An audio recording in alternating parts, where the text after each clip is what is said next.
amigos e amigas, vamos às notícias importantes de hoje. Folha de São Paulo.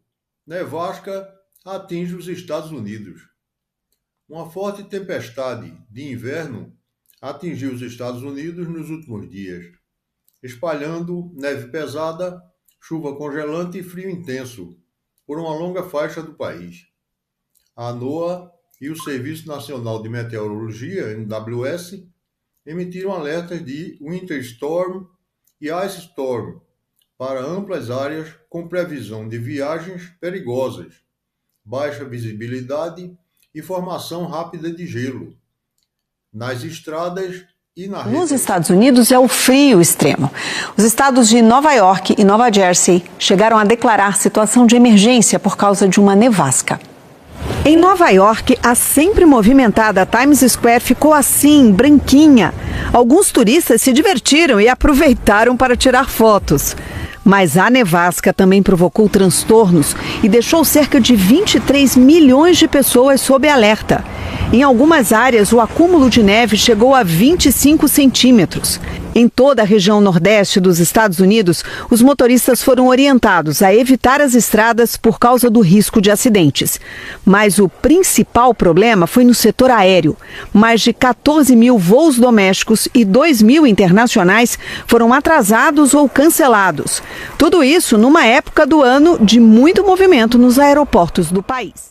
O episódio chamado de Winter Storm Fern pela mídia deixou cerca de 220 milhões de pessoas sob algum nível de aviso meteorológico, segundo atualizações divulgadas nesta terça-feira. Além do transtorno no transporte, o mau tempo provocou interrupções no fornecimento de energia e cancelamentos em aeroportos, de acordo com relatos de autoridades e companhias monitoradas por agências de notícias. Em alguns pontos, os acumulados foram excepcionais. Medições compiladas a partir de dados do NWS indicaram cerca de 31 polegadas, aproximadamente 79 centímetros, de neve perto de Bonito Lake, no Novo México, e volumes elevados também no Nordeste, com locais sob risco de recordes diários de precipitação invernal. Meteorologistas alertam que, mesmo com o enfraquecimento do sistema, o ar ártico pode manter temperaturas muito baixas e aumentar o risco de novas placas de gelo. A orientação é acompanhar avisos oficiais, evitar deslocamentos desnecessários e reforçar itens de emergência em casa e no carro. Em várias cidades, escolas suspenderam aulas e equipes de limpeza trabalham para liberar vias e calçadas. Notícia do Estadão. Trump convida Lula para jantar de gala na Casa Branca.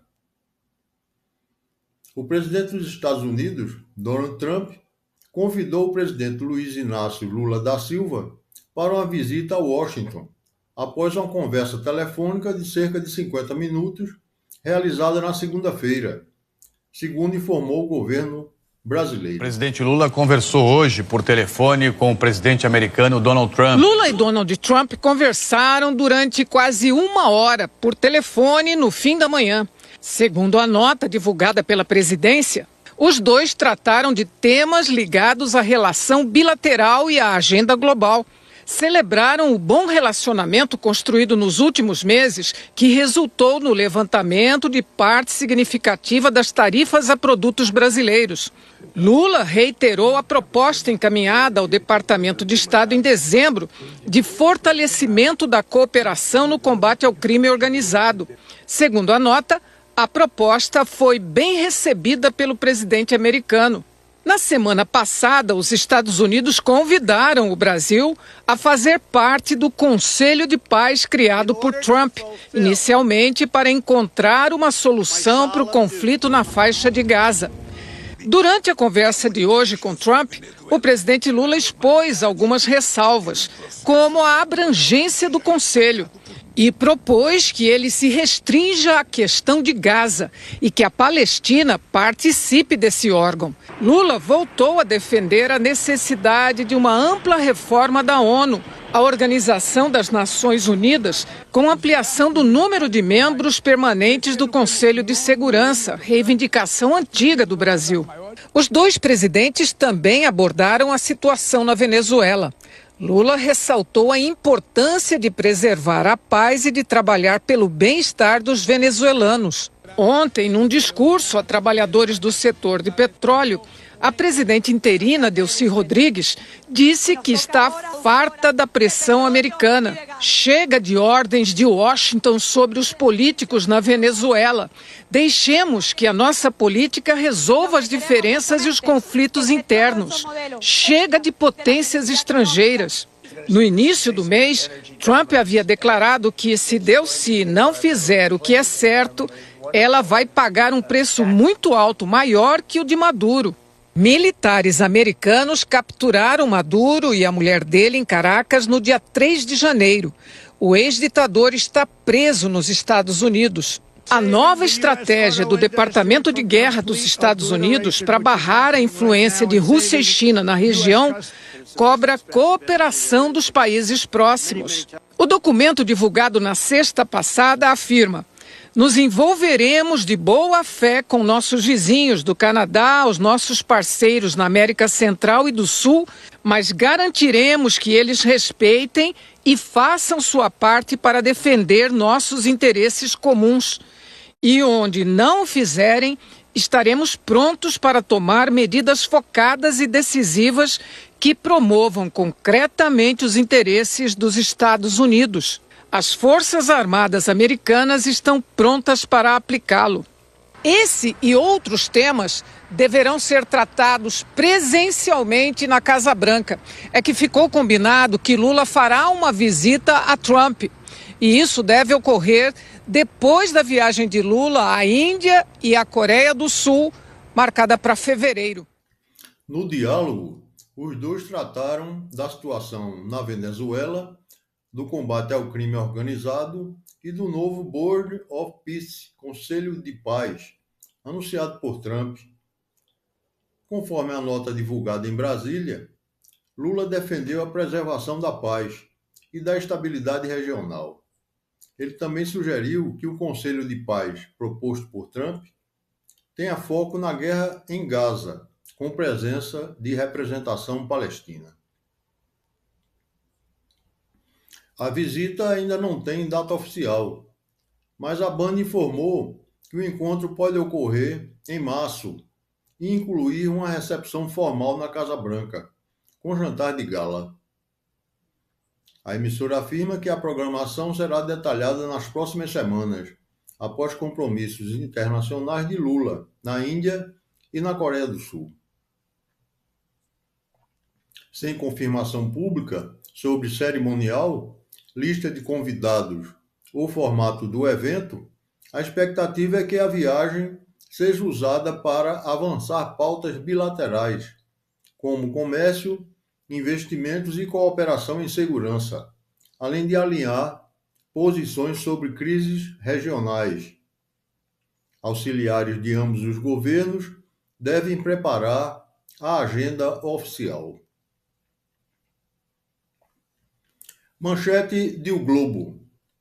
Petrobras reduz preço da gasolina em 5,2%. A Petrobras anunciou que reduzirá, a partir desta terça-feira, o preço de venda da gasolina A, pura na saída das refinarias, para as distribuidoras em 5,2%. Com o reajuste, o preço médio passará a R$ 2,57 por litro, uma queda de 14 centavos, informou a companhia em comunicado. A Petrobras reduziu Adriana, o preço da gasolina. Já aconteceu outras vezes, A partir de amanhã, né? Pois é, a partir de amanhã. A Juliana Rosa vem conversar com a gente. Nas refinarias, a Petrobras anunciou que vai vender a partir de amanhã a gasolina com um valor 5,2% menor, o que significa 14 centavos a menos por litro. Nas bombas, os cálculos estão apontando uma redução em torno de 9 centavos. Isso porque, no meio do caminho, tem os custos das distribuidoras, dos postos de combustíveis, tem os impostos, a mistura de etanol, enfim, o preço final varia de posto para posto. De qualquer forma, é uma boa notícia para o bolso, tá? A inflação prevista esse ano, segundo o Banco Central, estava hoje cedo em 4%, a pesquisa do Banco Central, e agora, então, deve cair aí para 3,9% com esse anúncio da gasolina. É pouquinho, mas é uma decisão da Petrobras que sai na véspera do início da primeira reunião desse ano do Banco Central para decidir a taxa básica de juros, que hoje está em 15%, o maior valor em quase 20 anos, encarecendo o crédito. Até o fim do ano se espera que a taxa de juros caia para 12,25%, a notícia é boa aí para quem está endividado, mas as previsões estão apontando que o início da queda de juros só deve acontecer em março, não agora. Isso porque, embora o dólar esteja ajudando, isso ajuda a inflação, tem muitas incertezas pela frente, Trump, eleições, o Banco Central tem parecido aí bastante cauteloso. A gasolina A é misturada ao etanol anidro pelas distribuidoras antes de chegar aos postos e, por isso, o valor final ao consumidor varia conforme a mistura, além de impostos, custos de logística e margens de distribuição e revenda. Analistas lembram que o repasse não é automático e pode ocorrer de forma gradual, dependendo da concorrência local e da renovação de estoques comprados antes do corte. Em simulação divulgada ao mercado, a parcela Petrobras aparece como uma fração do preço na bomba, ao lado de ICMS, tributos federais, etanol e margens, o que ajuda a explicar por que a redução nas refinarias nem sempre se traduz na mesma proporção e no mesmo dia no preço ao motorista.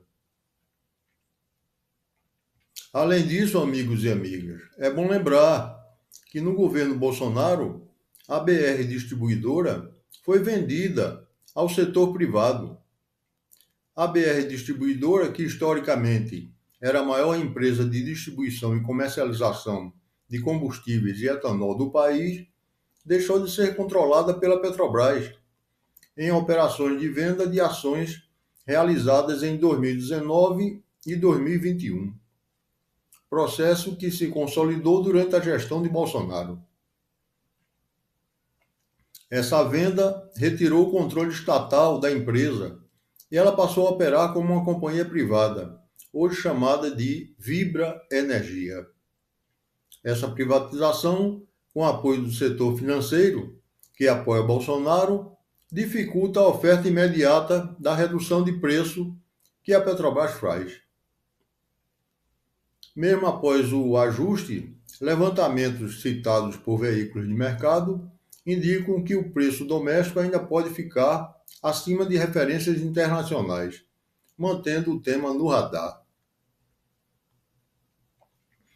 Até outra oportunidade, amigos e amigas. Dê o like, compartilhe esse vídeo e se inscreva no nosso canal do YouTube, @Voz dos Jornais. É de graça. E, por favor, compre-me um café. Se este conteúdo foi útil para você, considere apoiar o Voz dos Jornais com um Pix. Sua contribuição ajuda a manter jornalismo independente e informação diária. A chave do Pix está no quadro e na descrição. Obrigado.